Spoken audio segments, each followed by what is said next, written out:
வணக்கம். இன்றைக்கி நம்ம தானிய அரிசியில் தக்காளி சாதம் எப்படி செய்கிறதுன்னு பார்க்கலாம். இப்போ இந்த தானிய அரிசி தக்காளி சாதத்துக்கு தேவையான பொருள், நான் தானிய அரிசியில் குதிரைவாளி எடுத்திருக்கேன். குதிரைவாளி தான் எடுக்கணும்னு இல்லை, தானிய அரிசியில் எந்த அரிசி வேணாலும் எடுத்துக்கலாம். சாமை, வரகு, திணை, குதிரைவாளி இது நாளில் எது வேணாலும் எடுத்துக்கலாம்.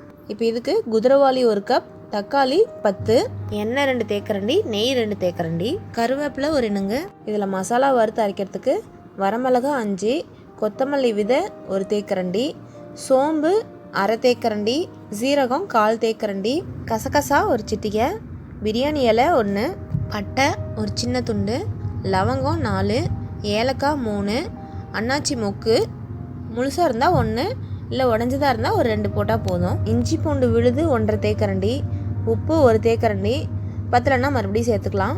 மஞ்சத்தூள் 1/4 தேக்கரண்டி, சின்ன வெங்காயம் 8, கொத்தமல்லி இலை 1 கைப்பிடி, புதினா இலை 1 கைப்பிடி. இனிமேல் இதை எப்படி செய்கிறதுன்னு பார்க்கலாம். முதல்ல தானிய அரிசி 1 கப் எடுத்து 2 முறை நல்லா கழுவிட்டு ஒரு அரை மணி நேரத்துக்கு ஊற வச்சிடலாம். இந்த அரிசி ஊறட்டும். இந்த சமயத்தில் நம்ம இந்த தக்காளி சாதத்துக்கு தேவையான மசாலா வறுத்துக்கலாம். அதுக்கு முதல்ல சட்டி அடுப்பில் வச்சு வரமிளகா சேர்த்துக்கலாம். இதுக்கு எண்ணெயெல்லாம் அது ஊற்ற வேண்டாம், அப்படியே வறுக்கலாம். அப்புறம் கொத்தமல்லி, சோம்பு, அப்புறம் ஜீரகம், இப்போ கசகசா சேர்த்துக்கலாம். அப்புறம் பிரியாணி இலை 1, அன்னாச்சி மொக்கு 2, பட்டை 1 சின்ன துண்டு, லவங்கம் 4, கடைசியாக ஏலக்காய் 3. இது எல்லாத்தையும் லேசாக வறுத்து எடுத்துக்கலாம். இதெல்லாம் கொஞ்சம் நேரம் ஆறட்டும். அதுக்குள்ளே நம்ம தக்காளி நறுக்கிக்கலாம். தக்காளி நறுக்கும் போது நடுவில் இருக்க இந்த தண்டை எடுத்துடலாம். ஏன்னா பூச்சி ஏதாச்சும் அதுக்குள்ளே இருந்தால் நமக்கு தெரியாது. அதுக்காக தான் நம்ம 10 தக்காளி எடுத்துருந்தோம் இல்லையா, அதில் ஒரு 7 தக்காளி இந்த மாதிரி சின்ன சின்னதாக நறுக்கி வச்சுக்கலாம். மிச்சம் இருக்க 3 தக்காளியை நம்ம மிக்சி ஜாரில் அரைச்சி தான் போட போகிறோம். அதனால் 4ஆக நறுக்கிக்கலாம். நம்ம ஏற்கனவே மசாலா பொருள்லாம் வறுத்து வச்சுருந்தோம் இல்லையா, அது இப்போ நல்லா ஆறிடுச்சு.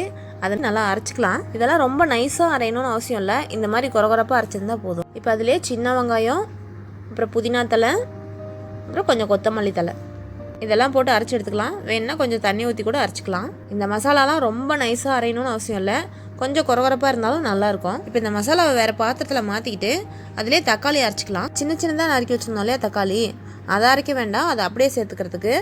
அரைக்கிறதுக்குன்னு ஒரு 3 தக்காளி வச்சுருந்தோம் இல்லையா, அதை மட்டும் போட்டு அரைச்சிக்கலாம். இப்போ இந்த தக்காளியெல்லாம் நல்லா நைஸாக அரைச்சி எடுத்துக்கிட்டோம். இனிமேல் இந்த தானிய அரிசி தக்காளி சாதம் செய்ய ஆரம்பிச்சிடலாம். அதுக்கு குக்கர் அடுப்பில் வச்சு சூடானதும் எண்ணெய் ஊற்றிக்கலாம். இந்த எண்ணெயிலே 1 தேக்கரண்டி நெய்யும் சேர்த்துக்கலாம். இந்த நெய் எதுக்காகனா சாதம் நல்லா வாசனையாகவும் இருக்கும், அதே சமயத்தில் குக்கரில் அடியில் எதுவும் ஒட்டாமையும் வரும். அதுக்காக தான்.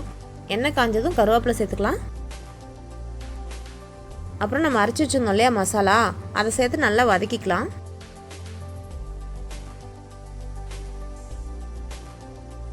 இதிலே 1/2 தேக்கரண்டி இஞ்சி பூண்டு விழுது சேர்த்துக்கலாம்.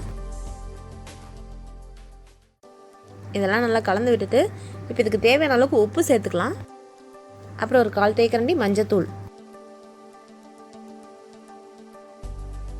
இப்போ இந்த மசாலா நல்லா பச்சை வாசனை போகும்படியாக வதக்கிக்கணும்.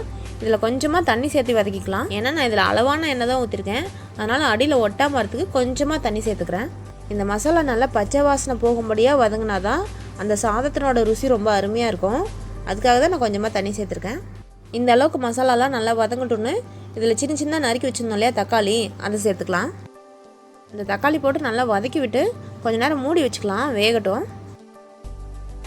இப்போ இந்த தக்காளிலாம் ஓரளவுக்கு மசிகிற அளவுக்கு வெந்துடுச்சு. இந்த சமயத்தில் அரைச்சி வச்சுருந்தோம் இல்லையா தக்காளி, அதையும் சேர்த்துக்கலாம்.